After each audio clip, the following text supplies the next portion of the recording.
नमस्कार। आज की क्लास से हम लोग बिहार पीसीएस की मुख्य परीक्षा के लिए आंसर राइटिंग गाइडेंस प्रोग्राम को शुरू कर रहे हैं। इस प्रोग्राम में प्रत्येक एपिसोड में प्रीवियस ईयर के आए हुए 2 प्रश्नों को लेकर हम ये समझेंगे कि उस प्रश्न के उत्तर में फॉर्मेट क्या होना चाहिए और कंटेंट क्या होना चाहिए। तो आज की क्लास की शुरुआत कर रहे हैं भूगोल विषय के 2 प्रश्नों के साथ में। आज की क्लास में जो पहला प्रश्न है वह है, भारत में नदियों का सुदृढ़ जाल होने के बाद भी कई ऐसे क्षेत्र हैं जो जलापूर्ति और विशेष रूप से पेयजल की कमी से जूझ रहे हैं। इस समस्या के समाधान हेतु जल प्रबंधन में विज्ञान एवं प्रौद्योगिकी की भूमिका की उदाहरण विवेचना कीजिए। इस प्रश्न को आप लोग ठीक से पढ़ेंगे तो ये समझेंगे कि प्रश्न में एक ही भाग है कि जो जल की समस्या बनी हुई है, जलापूर्ति और पेयजल की जो समस्या बनी हुई है, उस समस्या के समाधान में या प्रबंधन में विज्ञान एवं प्रौद्योगिकी की क्या भूमिका हो सकती है। लेकिन आपको यहाँ पर ध्यान देना पड़ेगा कि एक स्टेटमेंट दिया गया है प्रश्न में पहले ही कि भारत में नदियों का सुदृढ़ जाल होने के बाद भी कई ऐसे क्षेत्र हैं जो जलापूर्ति और विशेष रूप से पेयजल की कमी से जूझ रहे हैं। तो आपको अपने प्रश्न के उत्तर की शुरुआत में ये जो पहला स्टेटमेंट है इसको जस्टिफाई करने के लिए कुछ जानकारी देनी पड़ेगी। भारत में नदियों का सुदृढ़ जाल होने के बाद भी कई ऐसे क्षेत्र हैं जो जलापूर्ति और विशेष रूप से पेयजल की कमी से जूझ रहे हैं। तो आपको यहाँ पर कुछ उदाहरण देके इस स्टेटमेंट को जस्टिफाई करना होगा और उसके बाद आप हेडिंग डालेंगे कि पेयजल और जलापूर्ति की समस्या के समाधान में विज्ञान एवं प्रौद्योगिकी की क्या भूमिका हो सकती है। तो इस प्रश्न के फॉर्मेट और कंटेंट को समझ लीजिए। भारत में नदियों का विशाल और सुदृढ़ जाल होने के बावजूद जल आपूर्ति और विशेष रूप से पेयजल की एक गंभीर समस्या बनी हुई है। पेयजल की कमी एक गंभीर समस्या बनी हुई है। भारत में पेयजल की कमी वाले क्षेत्र, अब आप पहले स्टेटमेंट के समर्थन में कुछ उदाहरण देकर आप प्रश्न में लिखे हुए स्टेटमेंट को जस्टिफाई करेंगे। भारत में कई क्षेत्र जल संकट से जूझ रहे हैं। यहाँ पेयजल की भारी कमी देखी जाती है। ये इलाके मुख्य रूप से जलवायु परिवर्तन, कम वर्षा, अत्यधिक भूजल दोहन और खराब जल प्रबंधन के कारण प्रभावित होते हैं। प्रमुख जल संकट वाले क्षेत्र निम्नलिखित हैं। अब यहाँ से आप देखेंगे कि राज्यवार कुछ क्षेत्र दिए गए हैं। जैसे पहले राजस्थान में लिखा गया है कि राजस्थान के कौन से क्षेत्र हैं जहाँ पर जलापूर्ति और पेयजल की समस्या बनी हुई है। थार रेगिस्तान के कारण अधिकांश भाग सूखा रहता है। जोधपुर, जैसलमेर, बीकानेर, बाड़मेर जैसे इलाके सबसे अधिक प्रभावित होते हैं। महाराष्ट्र में मराठवाड़ा और विदर्भ के क्षेत्र, वर्षा की अनिश्चितता और गन्ने जैसी जल गहन फसलों के कारण जल संकट बना रहता है। लातूर में पानी के लिए ट्रेन तक चलानी पड़ी थी। एक ट्रेन चलाई गई थी जिससे जल को एक स्थान से दूसरे स्थान तक ट्रांसपोर्ट किया गया था। मध्य प्रदेश के क्षेत्र कौन कौन से हैं? बुंदेलखंड क्षेत्र, जिनमें टीकमगढ़, छतरपुर, पन्ना, दतिया, निवाड़ी आदि क्षेत्र आते हैं। औसत से कम वर्षा और भूजल के अत्यधिक दोहन के कारण पेयजल की कमी बनी हुई है। पारंपरिक जल स्रोत जैसे बावड़ी और तालाब सूख रहे हैं। फिर उत्तर प्रदेश में भी कुछ क्षेत्र हैं। बुंदेलखंड क्षेत्र, जिसमें झांसी, महोबा, बांदा, चित्रकूट, हमीरपुर के क्षेत्र आते हैं। कर्नाटक में उत्तरी कर्नाटक का भाग, बागलकोट, बेलगावी, बीजापुर, गुलबर्गा आदि जल संकट झेलता है। गुजरात में कच्छ और सौराष्ट्र क्षेत्र में सूखा पड़ता रहता है। भूजल भंडार घट रहे हैं और वर्षा पर निर्भरता अधिक है। इसके अलावा तेलंगाना और आंध्र प्रदेश में भी जल की कमी का संकट बना रहता है। तो यहाँ पर ये जो जानकारी दी गई है, ये जानकारी दे के आपने प्रश्न का जो पहला स्टेटमेंट था कि भारत में नदियों का सुदृढ़ जाल होने के बाद भी कई ऐसे क्षेत्र हैं जो जलापूर्ति और विशेष रूप से पेयजल की कमी से जूझ रहे हैं, इस स्टेटमेंट को जस्टिफाई कर दिया। और ये जो जानकारी है जो यहाँ से यहाँ तक लिखी गई है और यहाँ से यहाँ तक, इसको आप बहुत शॉर्ट फॉर्म में भी लिख सकते हैं। अगर प्रश्न कम शब्दों में पूछा गया है तो ये जो जानकारी जो बहुत एक्सटेंड करके लिखी गई है, आप राज्यवार कुछ क्षेत्रों का हवाला देते हुए इसे शॉर्ट फॉर्म में भी लिख सकते हैं। और अगर अधिक शब्दों में पूछा गया है तो आप ये सब जानकारी डिटेल में भी लिख सकते हैं। तो यहां तक प्रश्न के पहले भाग की पूर्ति के बाद अब हम लोग चलते हैं कि जलापूर्ति और पेयजल की समस्या के समाधान में विज्ञान और प्रौद्योगिकी की क्या भूमिका हो सकती है। प्रश्न का मुख्य भाग यही है। प्रश्न को अगर आप एक बार फिर से देखना चाहें तो देख लीजिए। यहां से शुरू होता है वास्तविक प्रश्न। इस समस्या के समाधान हेतु जल प्रबंधन में विज्ञान एवं प्रौद्योगिकी की भूमिका की उदाहरण, कुछ उदाहरण भी ऐसे देने हैं जहां पर विज्ञान एवं प्रौद्योगिकी के माध्यम से जलापूर्ति और पेयजल की समस्या का समाधान किया गया हो। क्योंकि प्रश्न को समझना जरूरी है। आपने विज्ञान एवं प्रौद्योगिकी के माध्यम से जलापूर्ति पेयजल की समस्या कैसे सुलझाई जा सकती है ये तो लिख दिया, लेकिन अगर उदाहरण नहीं लिखा तब भी ये उत्तर पूरा नहीं होगा। तो आपको कुछ ऐसे उदाहरण भी, प्रैक्टिकल एग्जाम्पल्स भी लिखने होंगे।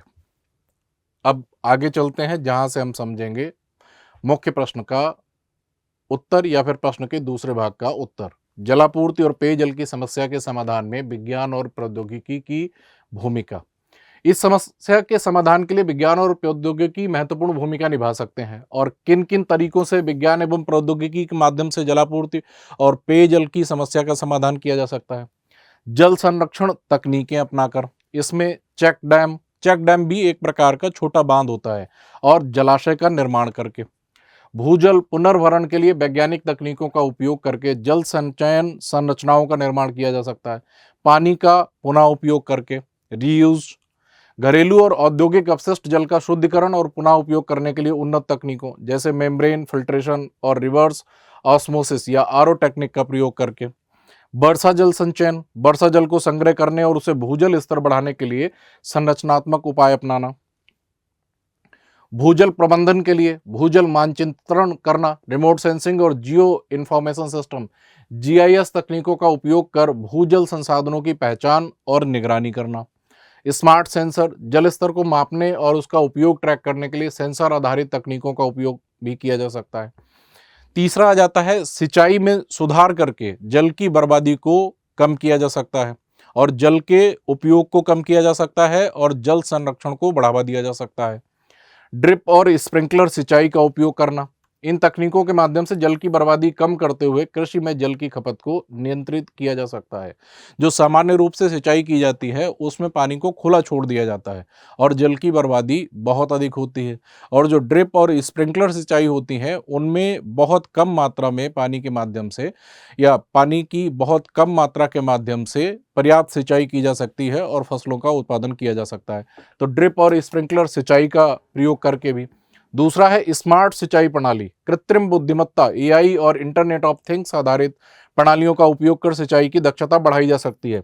वर्तमान समय में ऐसी टेक्निक्स अवेलेबल हो गई हैं कि एआई आधारित या फिर लिखा हुआ यहाँ पर इंटरनेट ऑफ थिंग्स आधारित, कि जब फसल को पानी की आवश्यकता है तब सिस्टम ऑटोमेटिक ऑन हो जाएगा और जब आवश्यकता नहीं है तो जल की आपूर्ति बंद रहेगी।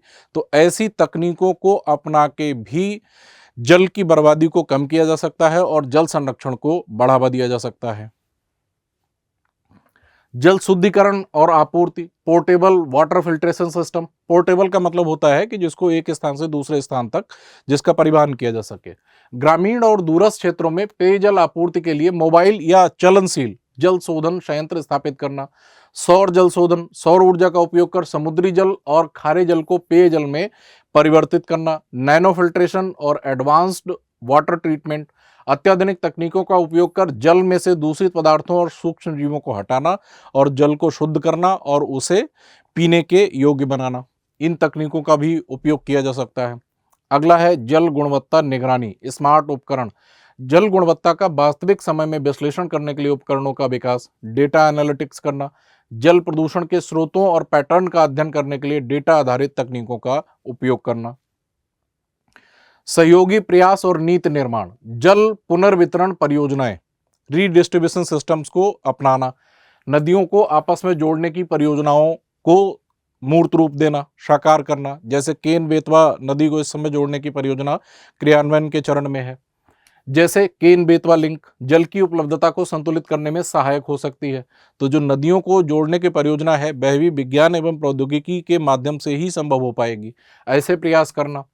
डिजिटल जल प्रबंधन, डिजिटल प्लेटफॉर्म का उपयोग कर जल स्रोतों की निगरानी और प्रबंधन करना। तो ये ऐसे उपाय हो सकते हैं जिनमें विज्ञान एवं प्रौद्योगिकी के माध्यम से जलापूर्ति और पेयजल की समस्या का समाधान किया जा सकता है। यहाँ पर जो जानकारी जो दी गई थी वह जानकारी इंडिकेटिव है। अगर आपने कहीं कोई और जानकारी किसी न्यूज़पेपर में, किसी मैगजीन में पढ़ी है कि विज्ञान एवं प्रौद्योगिकी के किसी उपाय के द्वारा जल संरक्षण को बढ़ावा दिया जा सकता है या फिर पेयजल की आपूर्ति को बढ़ावा दिया जा सकता है, जल की बर्बादी को कम किया जा सकता है, तो आप वह सब जानकारी भी यहाँ पर लिख सकते हैं। अब यहाँ पर प्रश्न में एक चीज और लिखी हुई थी, उस पर भी ध्यान करिए। विज्ञान एवं प्रौद्योगिकी की भूमिका को उदाहरण विवेचना कीजिए। कुछ उदाहरण भी देने हैं, अब उदाहरण भी समझ लीजिए।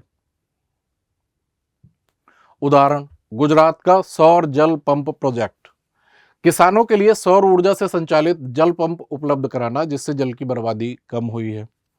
तमिलनाडु में वर्षा जल संचयन को अनिवार्य कर दिया गया है। राज्य के शहरी और ग्रामीण इलाकों में वर्षा जल संचयन अनिवार्य कर भूजल स्तर में सुधार किया गया है। तेलंगाना की मिशन भागीरथ, इस योजना के तहत ग्रामीण क्षेत्रों में स्वच्छ पेयजल पहुंचाने के लिए पाइपलाइन नेटवर्क विकसित किया गया है। तो ये कुछ ऐसे तरीके हैं जिनमें विज्ञान एवं प्रौद्योगिकी के माध्यम से जल संरक्षण को बढ़ावा दिया जाता है और जलापूर्ति और पेयजल की समस्या का समाधान किया गया है। और यहाँ पर ये जो एग्जाम्पल्स दिए गए हैं, इनके अलावा भी अगर आपने कहीं मैगजीन में, किसी न्यूज़पेपर में, किसी बुक में कुछ और भी ऐसी चीज़ों के बारे में पढ़ा है कि जिनसे जलापूर्ति की समस्या या पेयजल की समस्या का समाधान किया जा सकता है, तो उन उदाहरणों को भी यहाँ पर लिखा जा सकता है। और इसके साथ ही आप निष्कर्ष में भी कुछ ऑप्टिमिस्टिक लाइनें कंक्लूड करते हुए लिख सकते हैं। विज्ञान और प्रौद्योगिकी के माध्यम से जल प्रबंधन को कुशलतापूर्वक लागू किया जा सकता है। इसके लिए नवीन तकनीकों को बढ़ावा देने के साथ साथ सामुदायिक भागीदारी और नीति निर्माण को भी प्राथमिकता दी जानी चाहिए। उचित जल प्रबंधन से न केवल जल संकट का समाधान किया जा सकता है, बल्कि सतत विकास के लक्ष्य भी प्राप्त किए जा सकते हैं। और इस तरीके से ये प्रश्न और इसका उत्तर पूरा होता है। तो यहाँ तक आपने पहले प्रश्न को समझ लिया। एक प्रश्न और लिया है, ये 63rd बीपीएससी मेंस एग्जाम में पूछा गया था। प्रश्न है, ग्लोबल वार्मिंग क्या है? आगे लिखा है, ग्लोबल वार्मिंग से होने वाले प्रभाव को कम करने के लिए किए जाने वाले प्रयासों में भारत का क्या योगदान है? प्रश्न का दूसरा भाग। और अगला है, निकट भविष्य में पूरा विश्व इस ग्रह के मानव के द्वारा की जाने वाली गलतियों के कारण पानी में डूब जाएगा। उक्त कथन पर अपने विचार स्पष्ट करें। इस प्रश्न को आप ध्यान से पढ़ेंगे तो इसमें कई भाग हैं। पहला भाग है ग्लोबल वार्मिंग क्या है, इसके बाद दूसरा भाग शुरू होता है, ग्लोबल वार्मिंग से होने वाले प्रभाव को कम करने के लिए किए जाने वाले प्रयासों में भारत का क्या योगदान है। ये प्रश्न का दूसरा भाग हो गया। और तीसरा प्रश्न का जो भाग है वह एक स्टेटमेंट के रूप में लिखा गया है और उसके बारे में एक नोट पूछा गया है, टिप्पणी के रूप में पूछा गया है कि निकट भविष्य में पूरा विश्व इस ग्रह के मानव के द्वारा की जाने वाली गलतियों के कारण पानी में डूब जाएगा। उक्त कथन पर अपने विचार स्पष्ट करें। ये प्रश्न का तीसरा भाग हो गया। तो इस प्रश्न में 3 भाग हैं और इस प्रश्न का उत्तर भी 3 भागों में ही लिखा जाना चाहिए।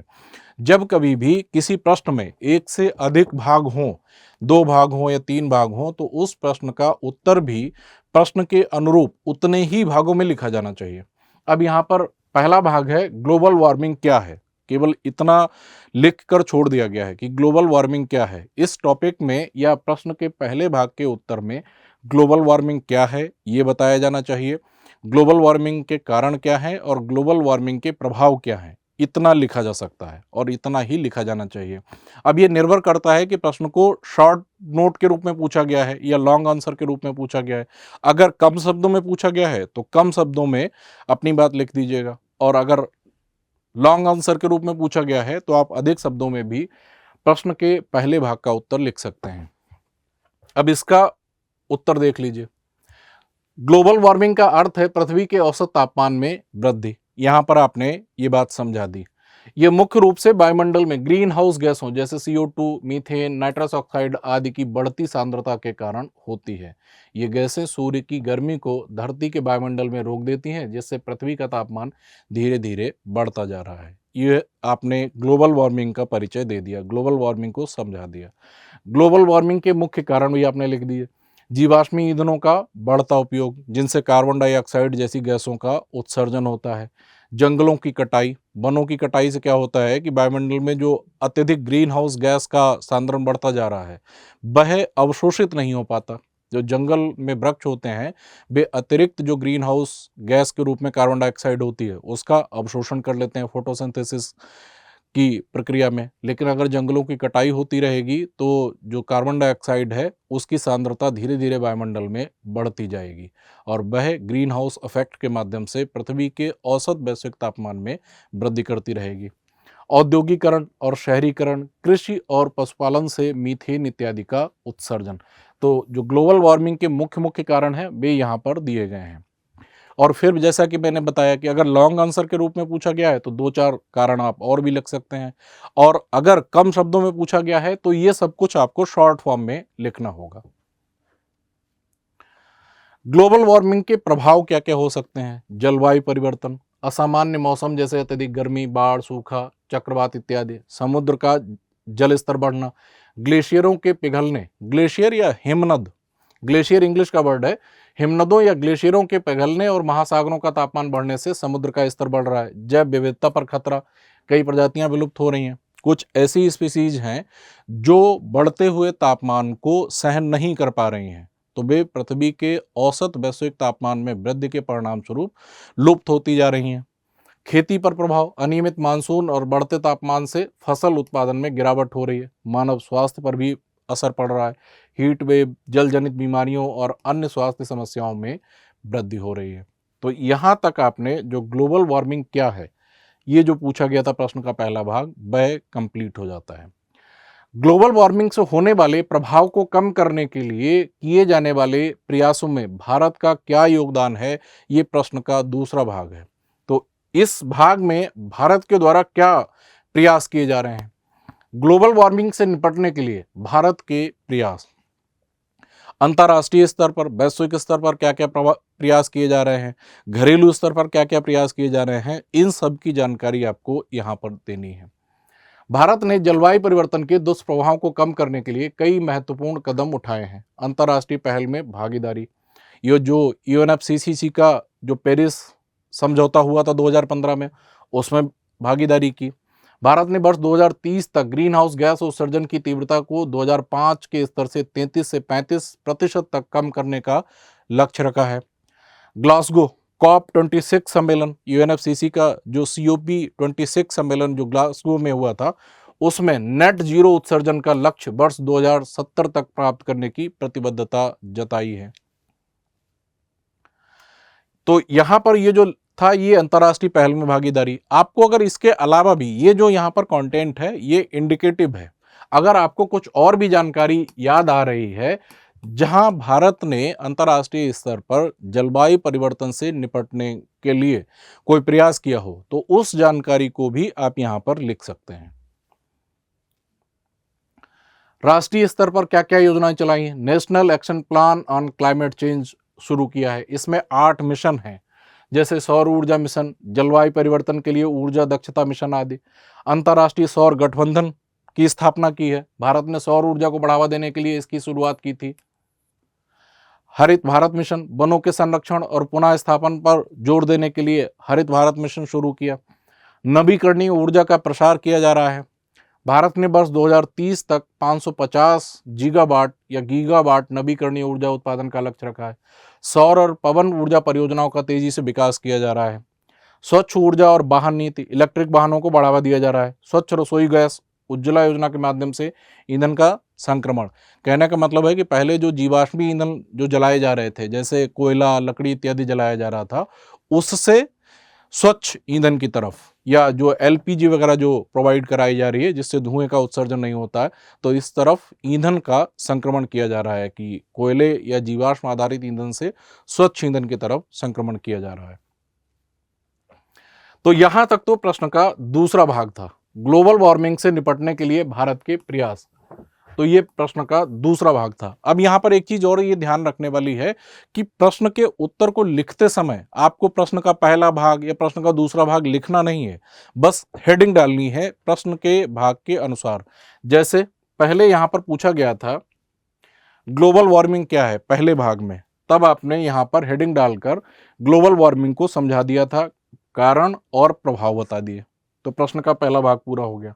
फिर ग्लोबल वार्मिंग से निपटने के लिए भारत के प्रयास क्या क्या हैं, ये प्रश्न के दूसरे भाग में पूछा गया था।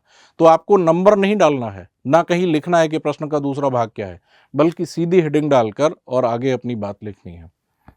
तो यहां से यहां तक इतनी सारी इंडिकेटिव जानकारी के साथ प्रश्न का दूसरा भाग पूरा होता है। अब तीसरा भाग एक स्टेटमेंट के रूप में था, निकट भविष्य में पूरा विश्व इस ग्रह के मानव के द्वारा की जाने वाली गलतियों के कारण पानी में डूब जाएगा। इसके बारे में यह कथन आशंका और वास्तविकता का मिश्रण है। हालांकि यह कथन बढ़ा चढ़ाकर कहा हुआ प्रतीत होता है, लेकिन इसके पीछे का वैज्ञानिक आधार चिंताजनक है। समुद्र स्तर बढ़ने का खतरा, क्योंकि जो मानवीय गतिविधियां हैं उनके चलते ग्रीन हाउस गैसेस में बढ़ोतरी हो रही है, उसके चलते समुद्र स्तर बढ़ने का खतरा है। ग्लेशियर के पिघलने का खतरा है ग्लोबल वार्मिंग के चलते।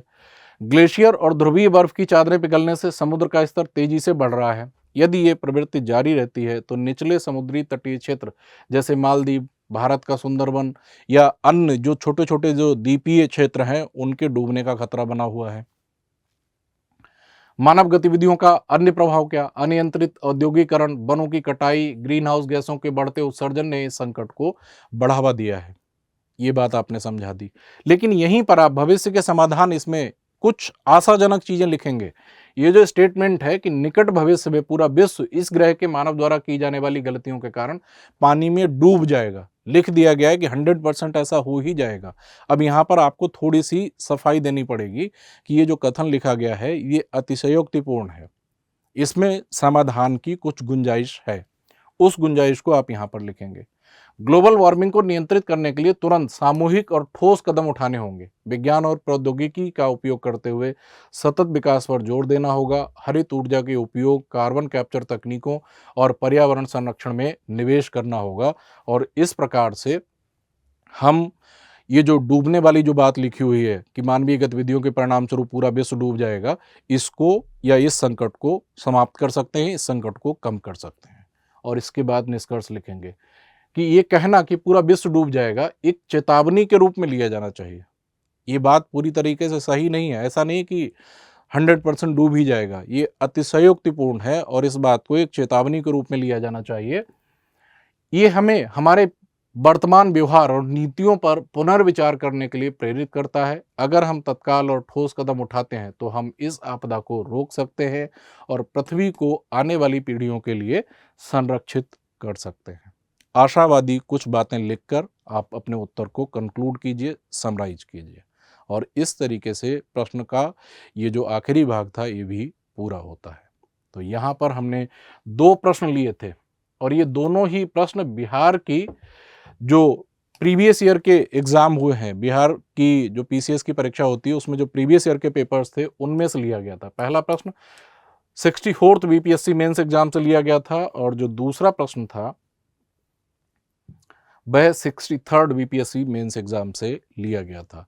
तो इसी प्रकार से हम कुछ अन्य प्रश्नों के साथ कुछ आगे के एपिसोड्स में भी इसी तरीके से mains answer writing guidance program को चलाते रहेंगे, जिससे आपको मुख्य परीक्षा में उत्तर लिखने, उत्तर के फॉर्मेट को समझने और कंटेंट को समझने में सहायता मिलेगी। तो आज की क्लास में इतना ही और अब हम लोग अगले एपिसोड में मिलेंगे। धन्यवाद, नमस्कार।